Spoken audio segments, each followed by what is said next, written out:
Há 30 anos, o camisa 1 da seleção brasileira masculina de vôlei se preparou para sacar. Ele foi à linha de fundo e bateu a bola no chão por 4 vezes. Depois a segurou entre as mãos, arremessou para o alto e saltou, bem alto, fazendo com que sua mão direita tocasse na bola. A batida foi certeira. A bola chegou à quadra adversária com tamanha força e velocidade que foi impossível à Holanda defendê-la. Com o ace, a ponto de saque, marcado por Marcelo Negrão, o Brasil chegou ao 15º ponto no terceiro set. Àquela época, as parciais do vôlei terminavam em 15, e ganhou a partida por 15x12, 15x8 e 15x5. A vitória, que marcou uma campanha de 8 jogos com vitórias em Barcelona, a Espanha, deu ao país a conquista da primeira medalha de ouro olímpica na modalidade. Negrão. Acabou. Acabou. O Brasil ganhou. O Brasil é medalha de ouro no voleibol. O melhor voleibol do mundo, gritou o narrador, emocionado, ao fim da partida. O ace de Negrão foi comemorado por milhares de torcedores que ligaram a TV naquele dia 9 de agosto de 1992. Foi a primeira vez que os brasileiros puderam celebrar a conquista de uma medalha de ouro olímpica em um esporte coletivo. Depois desse título, vieram outros. O próprio voleibol ainda trouxe mais 4 medalhas de ouro para o país, em 2004 e 2016, no masculino, e um bicampeonato em 2008 e 2012, no feminino. Em 1992, vôlei do Brasil foi soberano em quadra. Em 1992, o Brasil foi soberano em quadra. Venceu todos os jogos, perdendo apenas 3 sets, para a equipe unificada, nome usado por atletas e times desportivos que formavam a comunidade dos Estados Independentes e que incluía a Rússia, e para as difíceis seleções de Cuba e dos Estados Unidos. O elenco, comandado por José Roberto Guimarães, teve Amaury, Carlão, Douglas, Giovanni Gávio, Janelson, Jorge Edson, Marcelo Negrão, Maurício, Pampa, Paulão, Talmo e Tandy. Lembro de tudo como se fosse hoje. Lembro de todos os treinamentos, de tudo daquela época. Era uma equipe muito jovem, muito nova. Eu tinha 19 anos. Imagine, agora estou com quase 50, brincou Marcelo Negrão, em entrevista à Agência Brasil e à Rádio Nacional. Foi um feito histórico, que marcou o nosso esporte e o país. E parece que foi ontem. Para Talmo, levantador reserva de Maurício, a equipe marcou época e continua sendo grande referência. Há pouco tempo, Negrão, que recentemente treinou a equipe do Mogi SP, teve a chance de rever as partidas pela TV junto com os companheiros de seleção. E diz que gostou do que viu. Assisti. E gostei demais. Sentávamos, cada um em sua casa, fazíamos videochamada e aí todo mundo assistia ao jogo batendo papo, comentando e dando risada. O Maurício falou comigo, Marcelo, não é por nada não, mas você jogava bem pra caramba ele. O Maurício era um cara impressionante. Era cada levantada. Foi o maior levantador que já tive. Embora a seleção tenha jogado de forma a encantar o mundo, o ouro chegou de forma inesperada. Negrão conta que a equipe estava sendo preparada para a Olimpíada seguinte, em Atlanta, Estados Unidos. Quando eles chegaram a Barcelona, em 1992, estavam sem muita expectativa. Era a minha primeira Olimpíada. Tudo muito novo, observou. O descrédito inicial, no entanto, transformou-se na melhor campanha do vôlei brasileiro em uma Olimpíada, com incrível vitória nas semifinais sobre os Estados Unidos, então bicampeão olímpico. Para Negrão foi o jogo mais difícil daquela conquista. A escola americana é muito difícil de ser enfrentada. Eles adotam o princípio de estudar muito o adversário. Os outros times estudam, mas eles são fiéis àquilo que combinaram, do começo ao fim. Se você mudou alguma coisa, eles não mudarão. Vão se adaptar e vai demorar muito para mudarem. Os Estados Unidos fazem doer a cabeça, brincou. Seleção criou uma família. Sob a batuta de José Roberto Guimarães, a seleção brasileira, que fez história, uniu-se em torno de um objetivo e criou uma família. Os reservas apoiavam os titulares. Eles sabiam que não iam jogar. Como não jogaram, não entraram nos principais jogos. Mas estavam apoiando o time, torcendo o tempo inteiro. Estar num grupo em que você sabe que o cara quer derrubar o outro é muito desgastante, muito ruim. A energia positiva acaba. não fica um clima bom.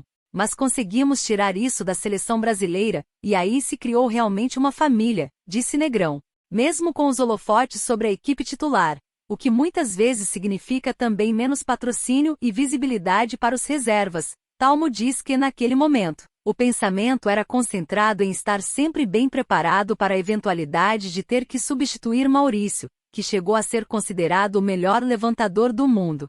Na minha cabeça, eu tinha que estar sempre muito bem preparado para suprir uma ausência dele.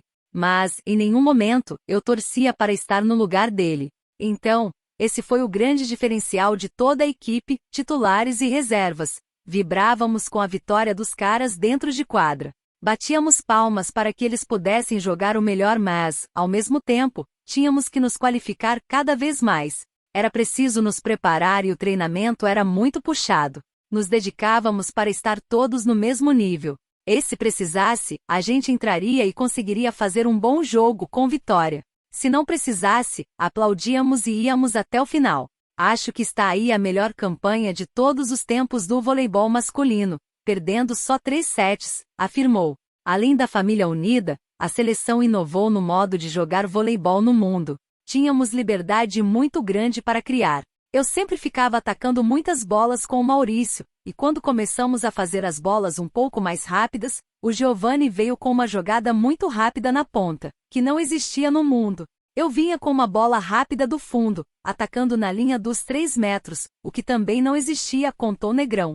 Algumas dessas jogadas ele guarda no celular para mostrar aos jogadores dos clubes que treina, inovações que foram criadas naquela época, e que hoje seus jogadores acham difícil realizar. Era uma bola rápida, de 2 tempos atrás, jogadas que fazíamos, e eu fiz em jogo, tenho gravado, e dava certo, lembrou. O nosso modo de jogo, 2 atacantes vindo na mesma bola ao mesmo tempo, era uma coisa que não existia e hoje tem isso também. Conseguimos dar uma revolucionada no voleibol mundial, acrescentou.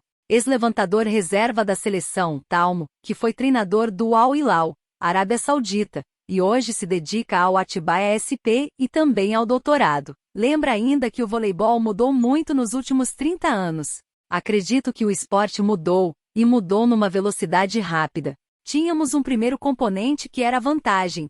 O vôlei ainda não tinha o ponto corrido.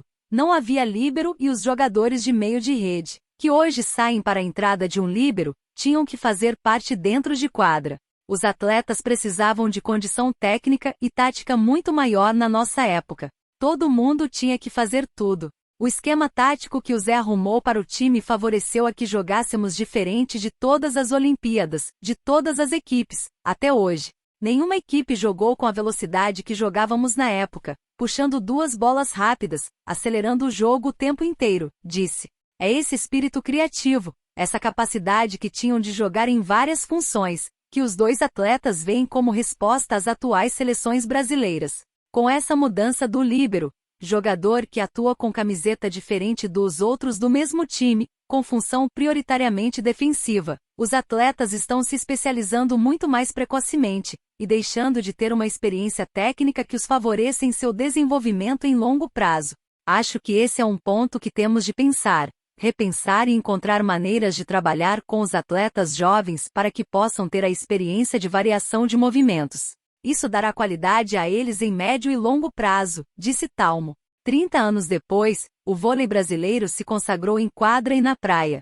De equipes vitoriosas comandadas por Zé Roberto e Bernardinho, a duplas como Ricardo, Emanuel e Jaqueline, Sandra na praia. O Brasil conquistou muitas medalhas e inspirou o mundo. Agora passa por momento de renovação. Após um ciclo vitorioso, Bernardinho, por exemplo, foi substituído por Renan Dalzotto no comando técnico da equipe masculina. Zé Roberto segue como técnico da seleção feminina, a única a conquistar uma medalha ao vôlei na última Olimpíada, a prata em Tóquio, Japão. O vôlei de praia, que sempre rendeu pódios ao Brasil desde que começou a fazer parte dos Jogos, em 1996, passou em branco pela primeira vez. Para Negrão, o que anda faltando no voleibol brasileiro é inovação, a mesma característica que o fez conquistar o primeiro ouro brasileiro na modalidade. Está faltando inovar, não em termos de jogadores, mas no modo de jogo. Acho que precisa soltar mais o jogador para ter a criatividade e implementar o fator surpresa que a gente sempre teve. Hoje, estamos jogando de igual para igual com todo mundo. E aí vai depender muito do dia, como o cara está, como o cara do outro time está. O jogo fica igual, muito parecido. Acho que essa inovação é necessária. Para o atleta não é falta de apoio, nem falta de treino. É tempo. É maturidade para poder melhor nas Olimpíadas, afirmou o ex-oposto. No feminino, eu trabalhei com algumas atletas que têm potencial e precisam de tempo de maturação, e assim como no masculino, o feminino passa por renovação. Esse processo às vezes dói um pouco, às vezes não está pronto, precisa ser construído. Precisamos paciência com essa reconstrução. Temos pessoas extremamente competentes dirigindo as seleções. O Zé Roberto e o Renan, com as suas equipes, certamente têm qualidade ímpar, única e respeitada no mundo inteiro. Acho que nós, no Brasil, temos que respeitar e entender esse processo, acrescentou Talmo. Na opinião do autor do Último Ponto Brasileiro em 1992, as seleções masculina e feminina de quadra e de praia chegarão bem a Paris, França, próximo destino olímpico, em 2024. Até uma semifinal o Brasil vai, seja de vôlei de quadra ou de praia, masculino ou feminino. Em junho deste ano, Marcelo Negrão concedeu entrevista ao programa Sem Censura, da TV Brasil, sobre a conquista do ouro olímpico. O programa pode ser assistido no site do programa.